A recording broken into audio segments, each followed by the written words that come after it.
peace and prosperity. May this divine intention hold your attention. Tis I, Ziara, the goddess XTC, and it is extremely humid and hot. So please excuse the goddess. Yes, as you can see, the curls done fell, but it's okay. It's okay. So yes, long time no see, long time no speak. So many transitions, so many changes have been occurring for me, and I'm actually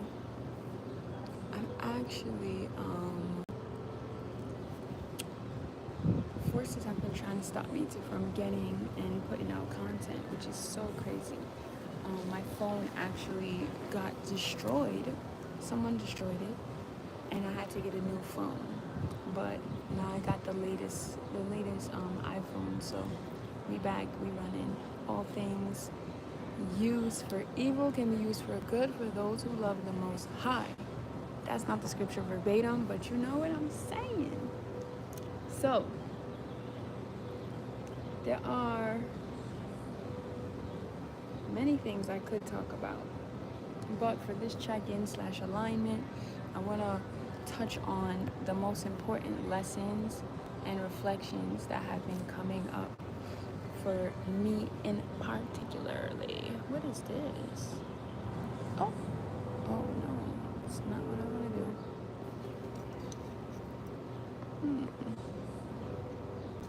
Alright, sorry y'all. No one told me to be doing that, touching stuff. I just want to see what these features are on the side. Okay, whatever. Anyway, let's get back to the focus. So, first and foremost, let's talk about this new year, this new energy, this new chapter that May is bringing in. When I was using my fairy oracle deck a lot, and I reach for that deck a lot, the card that came out the most frequent was spring, and the message was, when spring comes, it is time for you to spring into action. And it's super aligned with the transits right now, the energies of the planets or whatever.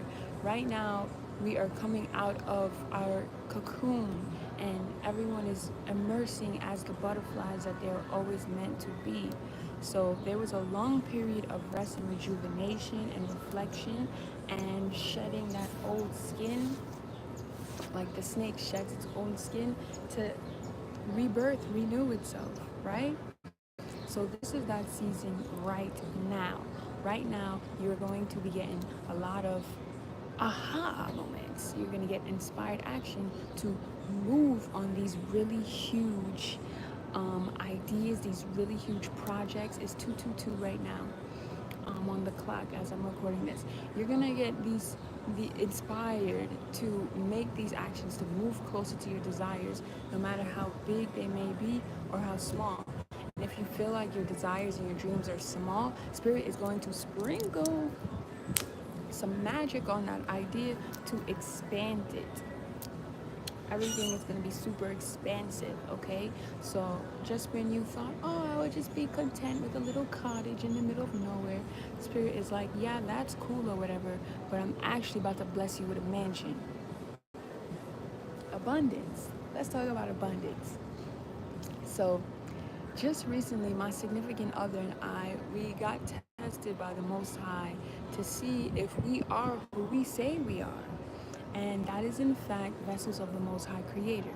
And with that being said, if the Most High is abundant, then are we not abundant? And that is something that we had to surrender into the truth of that divinity. Abundance is not something that you obtain. It's not something that you seek to gain. It is something that you just simply are. You are abundance. And that is a reminder that we both had to remember.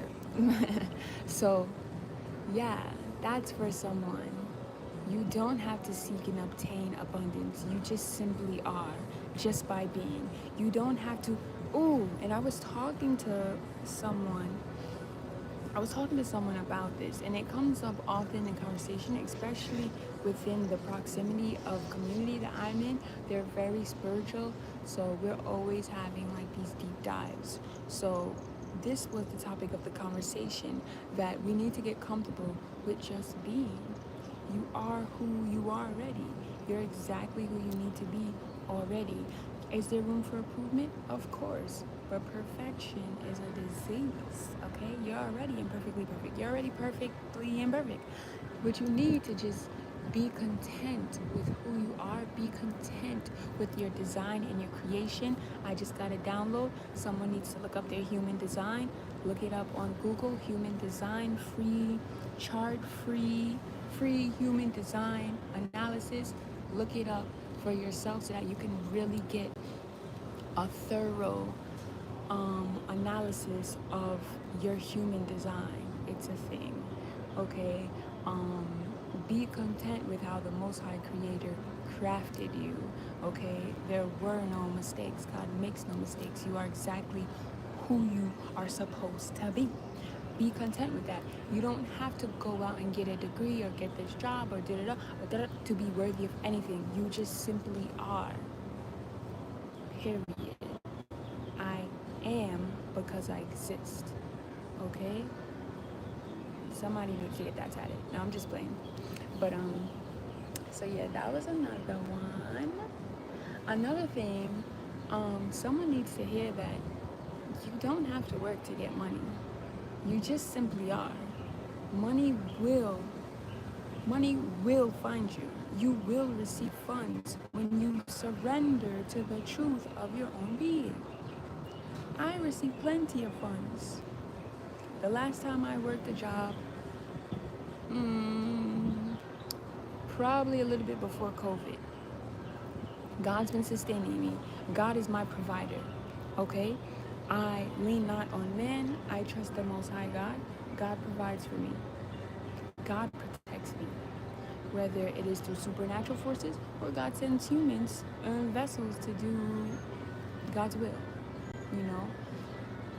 By any means necessary, the Most High will make sure that you are provided for, you are protected, and that you know that you are loved, okay? It is up to the vessel, it is up to the human part of us to surrender to these truths, to this divinity, the divinity of infinity.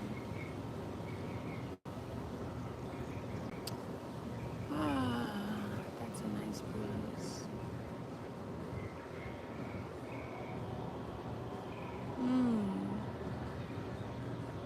Another aha. So I've been remembering a lot of different spiritual modalities, and at first I thought I was making it up until I shared it with my community, and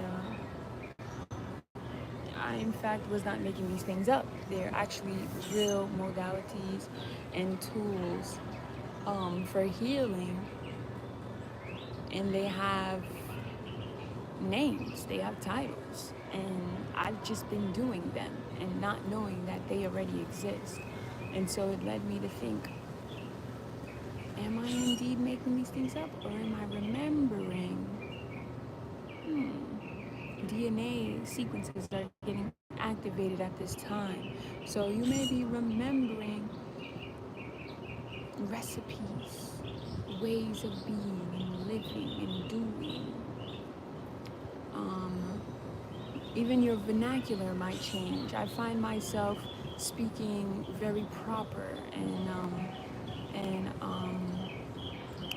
I want to say old school, but that term can be perceived in many different ways. When I say old school, I mean like proper as in like Victorian, Bridgerton era. I find myself speaking very proper, and it's very interesting to see.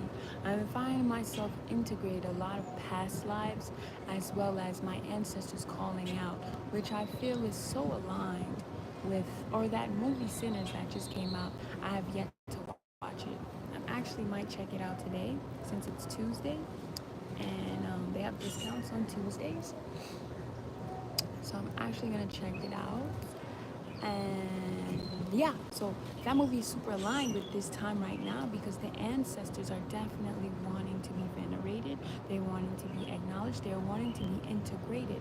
It is almost like the Avatar movie where Aang didn't fully encompass all of his power until he astral projected or he meditated and was able to link up with the other avatars, the ancestral avatars. And there was a scene that I'm visualizing right now where Aang was just standing there and he had like millions of ancestors backing him. And that's how we all are. But a lot of us are detached from our ancestors even though they're always around, you know. And I'm going through my own journey with that right now. Whoa, did the phone just move by itself? That was peculiar. But yeah, I'm going through my own journey with that as well. um, it's funny because I couldn't tell you specifically which transit it is, but there's a transit that is actually prompting people to dive deeper into their spiritual modalities, i.e., you know, setting up altars, i.e., practicing your own magic, whatever it may be, whatever resonates with you. So I've actually was being called to connect with my ancestors and dive a little bit deeper, and I was led. I actually sought after this person, this lady who she works with Ifa and African spirituality, but she actually has a background in Santa Maria, and so I was like, just being discerning, you know what I'm saying? Because once you open Pandora's box, you cannot shut it. You can't unknow what you know. You feel me? So just being cautious with, you know, other people's practices and stuff, because like I said, once you know, you can't unknow. And I'm very content where I'm at. You know, I've never worked with any deities, although different beings have reached out to me. I've never put up an altar for people. I've never done set sacrifices and rituals. I'm not into them type of things. And it's very much because I have a background of Jehovah's Witnesses. My aunt used to take me to the Kingdom Halls with my cousin. And so I have this like thick layer discernment where I only work with the Most High God. And in anything that I'm doing, any type of metaphysical magic, da da da, it's for the Most High God. There's things that I'm strictly making up for my own being, that I'm being guided from the Most High to do. I'm not using anyone's spell book. I'm not using anyone's grimoire. None of them things. Everything is coming strictly from me, the vessel of the Most High Creator. Someone needed to hear that, okay? So if you're leaning more into that transit and you feel called to up your spiritual cleanliness, your spiritual hygiene, up your spiritual rituals and routines, cool. By all means, I would recommend that you listen to your own vessel, listen to your own intuition, and follow what you're being, follow what your higher self is leading you to do, rather than following what someone else is doing. Because honestly, you don't know what people are practicing. You don't know what beings they're working with, what entities they are, you know, sacrificing to, and all them type of things I'm not gonna get into. We're gonna keep it lovely, we're gonna keep it light over here, okay? So just to, you know, a little cautionary warning to have discernment if you are feeling called to elevate your spiritual practices, as well as another precautionary warning if you're feeling called to connect with your ancestors. It was brought to my attention that not all ancestors are rooting for your success and your happiness. So just be mindful of that when you're invoking these spirits or trying to integrate them. You know, just be cautious, okay? Listen to the Most High, pray to God about it before you embark on any of these things, okay? That's all I want to say.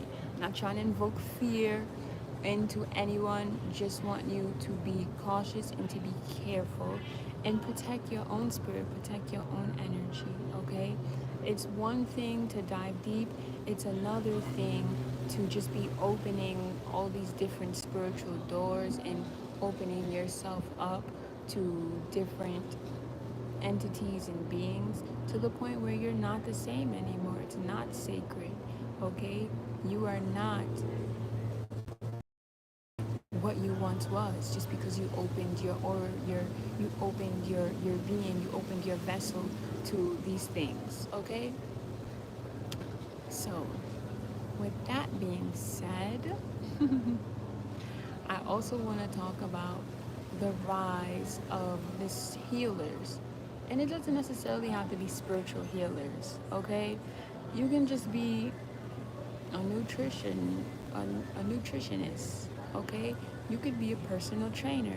It's something special about the rise of the healers because I am an avid believer, I'm an avid knower that once you get your vessel together, once you detoxify your vessel and you're eating clean and you're exercising and you're practicing, you're breathing, everything else in your life aligns. Oh my gosh. So, y'all, I never got to tell you. So, last month, I actually did my first 3 day water fast. It was almost 4 days, and I was actually pushing to do 7 days, but I asked the Most High. It's my first water fast ever.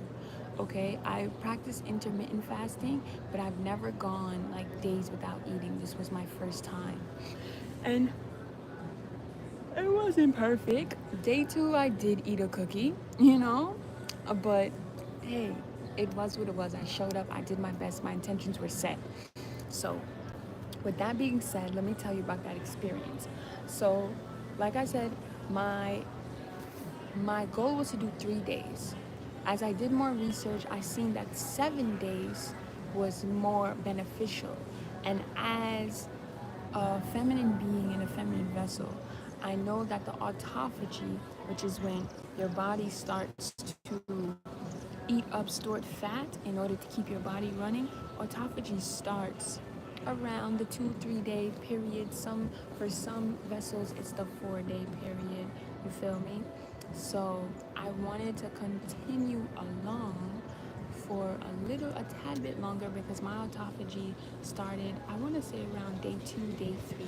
But I really started to see like my stomach go down, like down on day 3. So I wanted to push it to day 7. I prayed to God. I was like, God, if you want me to continue to fast for 7 days, just send me a sign. If you want me to break my fast today on day 4, please send me a sign. And actually on day 4, apologies, notification.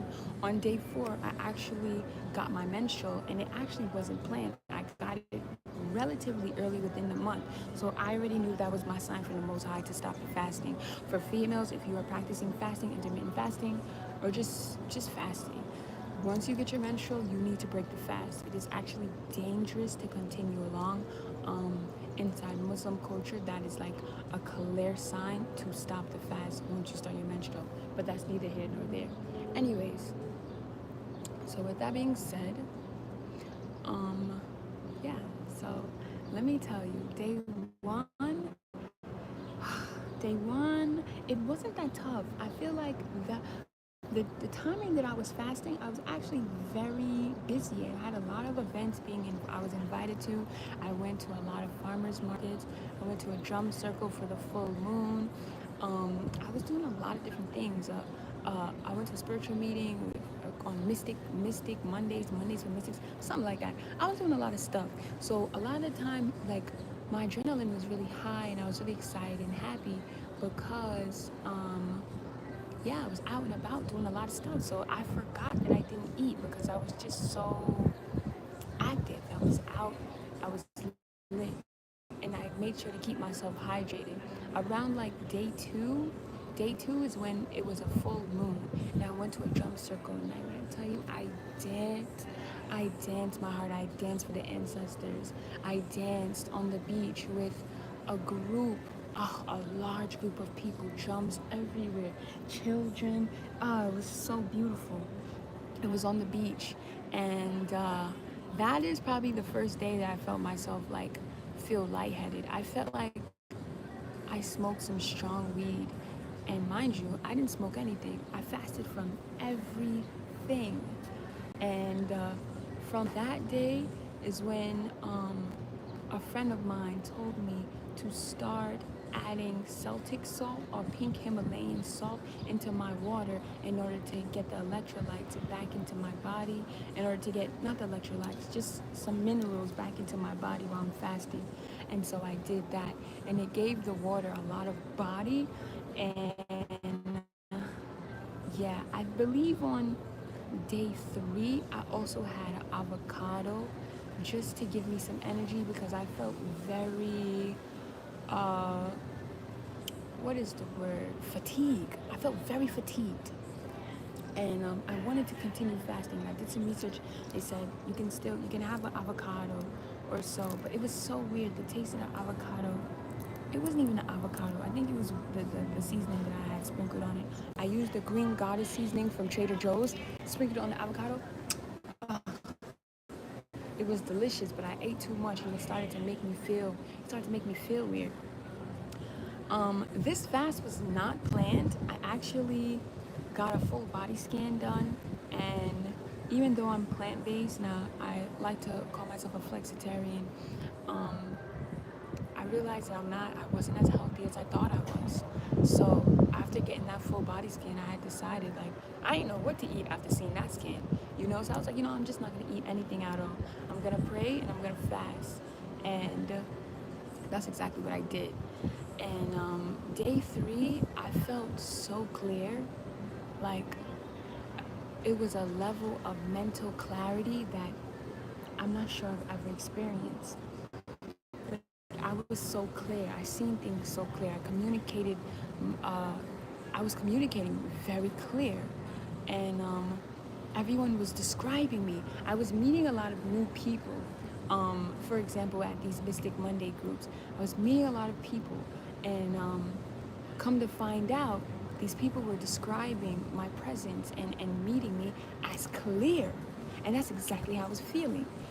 Just the way I communicated certain ideas, certain messages. I was very to the point, very clear, very from A to B, from A to Z, very on point. So I broke my fast on day 4 with some butternut squash soup. It was fantabulous. I ate a lot of stuff. I had kimchi. I did a lot. Some quinoa, a lot of mixed veggies along with the butternut squash. And that was the fast. And I'm so grateful that I actually partook in that fast because I wanted to participate in Ramadan and I did not. So that was kind of my little, what's it called? Ramadan compacted into like 3 days, sort of, kind of. That's what I would consider it. So another thing that I've been noticing as well, it was necessary for me to detox the heavy metals, and what I would do differently going into another detox. First of all, I'm going to be fasting more often, participating in intermittent fasting.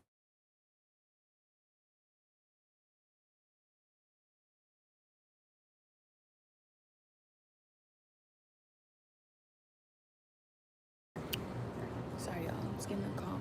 Doing water fasts for like 3 days, once a month, because it was so beautiful, and it's like the fastest way to get into alignment. It's the fastest way to purge, fastest way to get rid of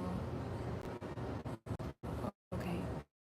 It's just the fastest way to get in alignment with everything that you're desiring, as well as get that summer body on point, okay?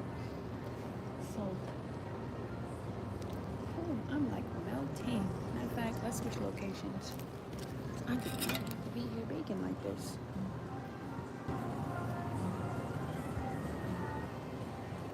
this little pub. Yeah. This is a tad bit better. Still melting nonetheless, but a tad bit better. Bring it a bit closer. Alright, so now we're in the shade. Yes, Lord. Okay.